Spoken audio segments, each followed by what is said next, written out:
So continuing on with question number 9, it says simplify pi minus u to a single trig function. And so cosine of pi minus u. So again, we're going to use our difference formula for cosine, which is right here. And it's cosine A cosine B plus sine A sine B. So this would be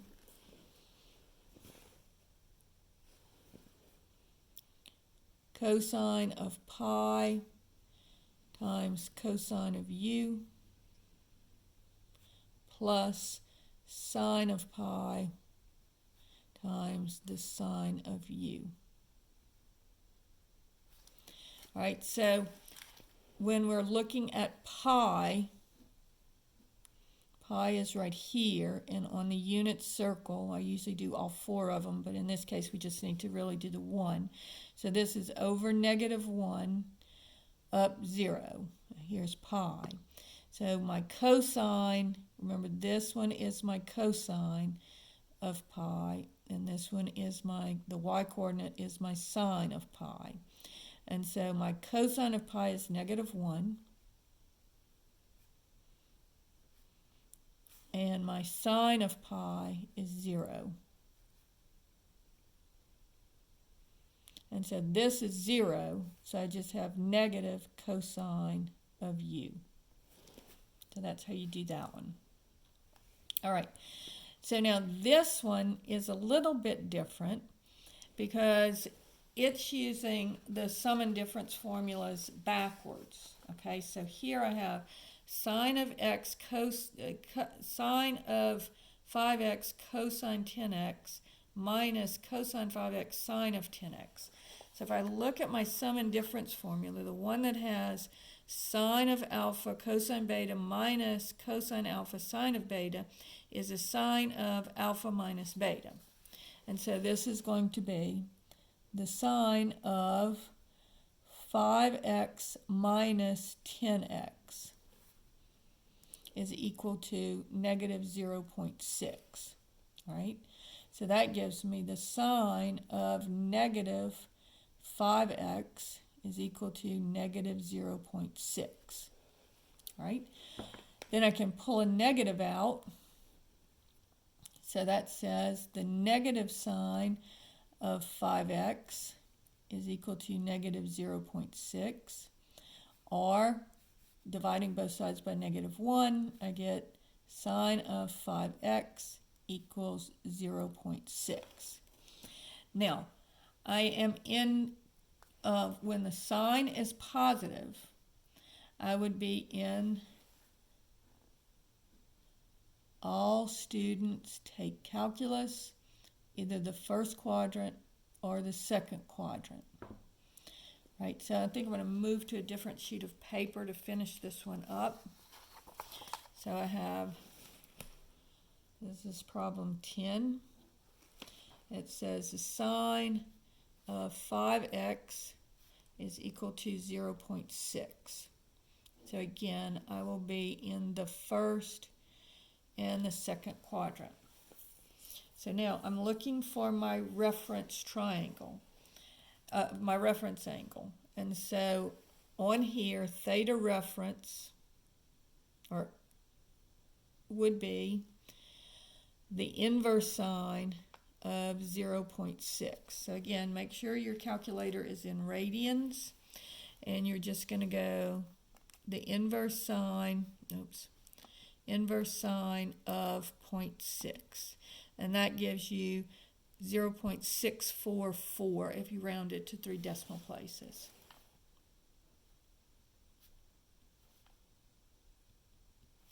So this would be 0.644, and this would be 0.644. So my one in my first quadrant will just be 5x is equal to 0.644 plus 2k pi.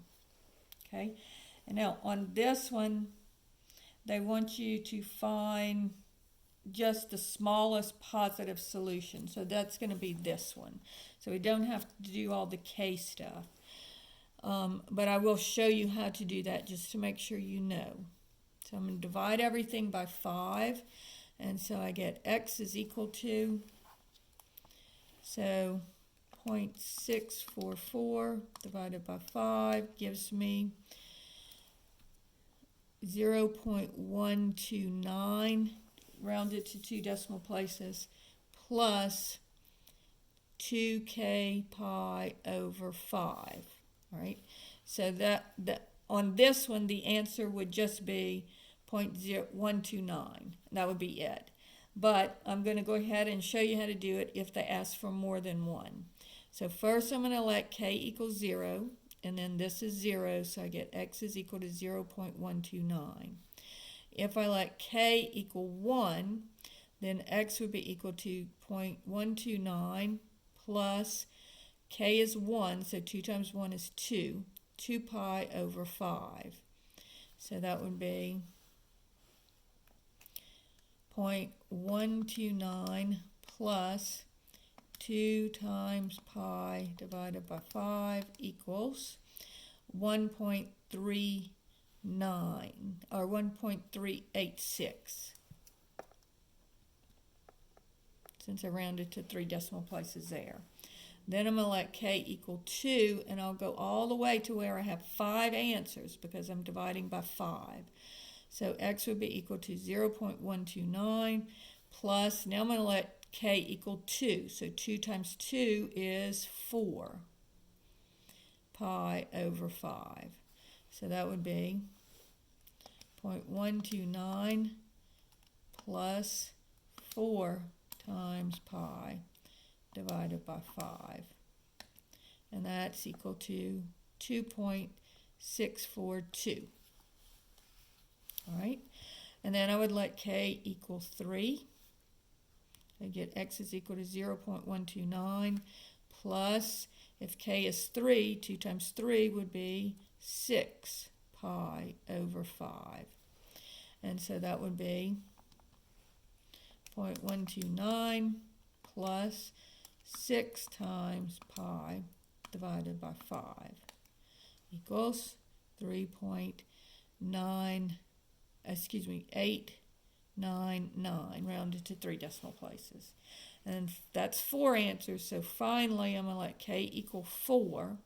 So x is going to be 0.129, and then I'm going to let k equal 4. So 2 times 4 would be 8 pi over 5, which would be 0.129 times 0.129 plus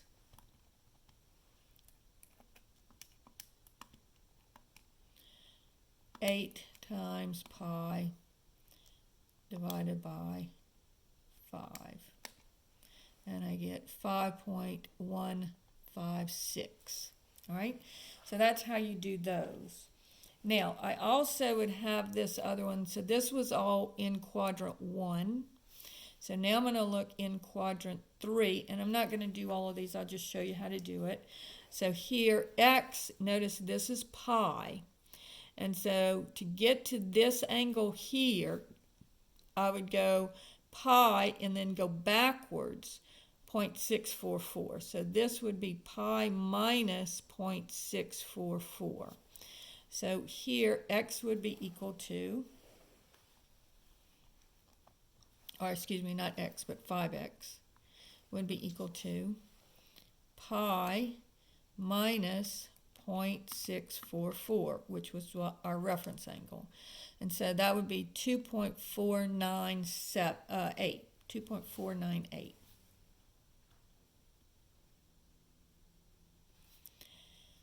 Plus 2k pi. And then divide by 5. And so I get x is equal to, I'll divide this by 5, and I get, actually it's 0.5 if I round it off to 3 decimal places. All right, so 0.5 plus 2k pi over 5. And so then I would let k equal 1 through k equals 4. So notice on this one I would get 10 answers. But again, the only one that they were asking for on this problem was the 0.129. I just wanted to make sure you knew how to do that problem, or to do the K things. All right, so problem number 11 says, without using a calculator, find the values of the sine squared of 11 degrees plus the cosine squared of 11 degrees minus the sine of 15 degrees over the sine of 75 degrees. All right, so this is going to be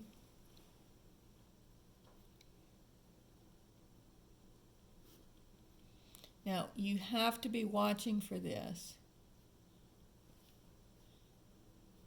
because this doesn't matter what the angle is, this is equal to 1.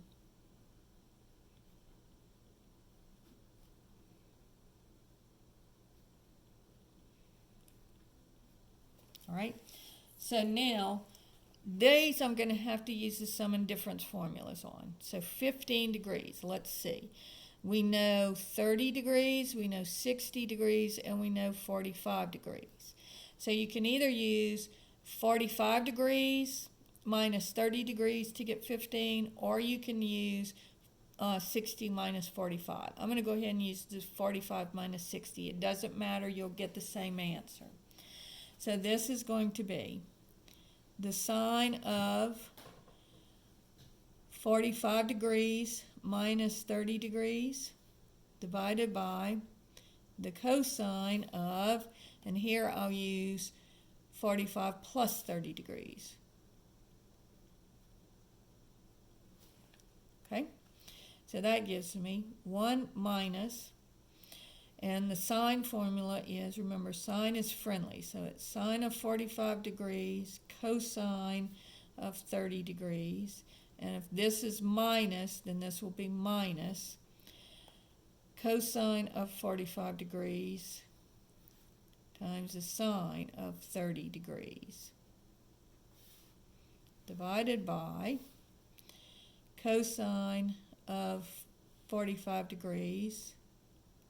And cosine is unfriendly, so this will be cosine of 30 degrees.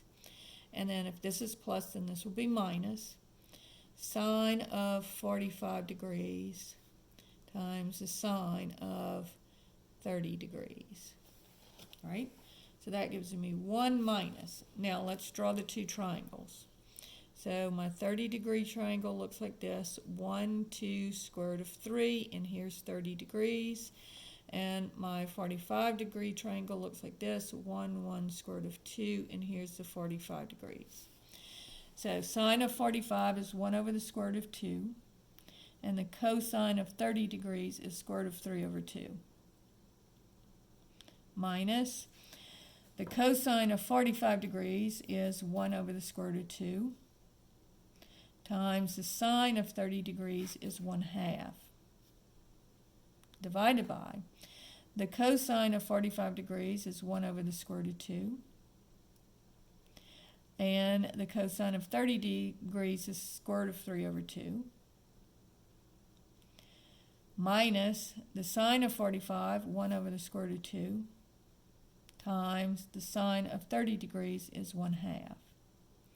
Now look at your numerator and look at your denominator. They are identical. And so this will go into this 1 time. So this is 1 minus 1. So my answer here is 0. So that's kind of a neat, weird problem. All right. Problem number 12 says, sine of 2x, if sine of x is equal to 1/6.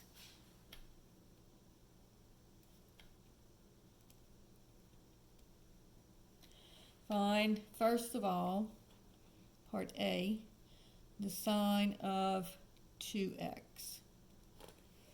Now on this one, before we do it, we have to do our triangle. So notice that this tells me my opposite is 1 and my hypotenuse is 6. Right? And so using the Pythagorean theorem, 1 squared plus b squared equals 6 squared. So 1 plus b squared equals 36. Then subtract the 1 and get b squared is equal to 35. So this would be the square root of 35. Okay? And so this is going to be, and here's x. So the sine of 2x, so now I'm going to have to use my double angle formula. And my double angle formula for sine of x is right here. So sine of 2x is 2 sine of 2 theta is 2 sine theta cosine theta.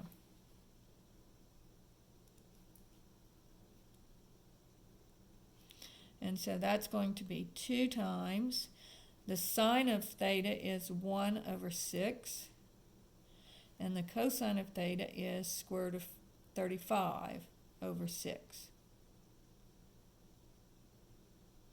Now this 6 and this 2 will cancel to give me a 3, so I get the square root of 35 over 18.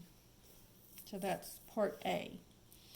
Part B wants the cosine of 2x. Now, we have 3 different choices, and in this case, it does not matter which one we choose. Since we already know that the sine of x is equal to 1/6, I'll just go ahead and choose this one, 1 minus 2 sine squared of theta. Now, if you use one of the other ones, your answer will look differently, but they are really the same thing. All right, so this would be 1 minus 1/6, 2 times 1/6 squared. So this would be 1 minus 2 times 1 over 36. So I would have 1 minus the 2 and the 36 would cancel to give me 18. 1 minus 1 over 18. And you can actually just leave your answer like that, or if you want to, multiply numerator and denominator by 18. So I'd have 18 minus 1 would be 17/18. So that would be the answer to part B. And then finally, part C says the tangent of 2x. So when I do the tangent of 2x, I'll use this formula here. It's 2 tangent x over 1 minus tangent squared x. So I'm going to have to go back to my triangle. This would be 2 times the tangent of x is 1 over the square root of 35 divided by 1 minus 1 over the square root of 35 squared. Okay, so in the numerator I'll have 2 over the square root of 35 divided by 1 minus, and then notice this is 1 squared is 1, and the square root of 35 squared is 35. So again, this is 35 over 35, and so I'll have 2 over the square root of 35 divided by 35 minus 1 would be 34 over 35. All right, so now I'm going to change flip. So I get 2 over the square root of 35 times, so keep the numerator, change to multiplication, and then flip the denominator. Now, these two cancel to give me the square root of 35. Or if you leave your answer as this or as 70 times 34 over the square root of 35, it doesn't matter. But I'll go ahead and cancel stuff. So I get square root of 35 over 17 as my final answer. So that's problem number 12. I think we're going to go ahead and stop here. We'll continue on in another video.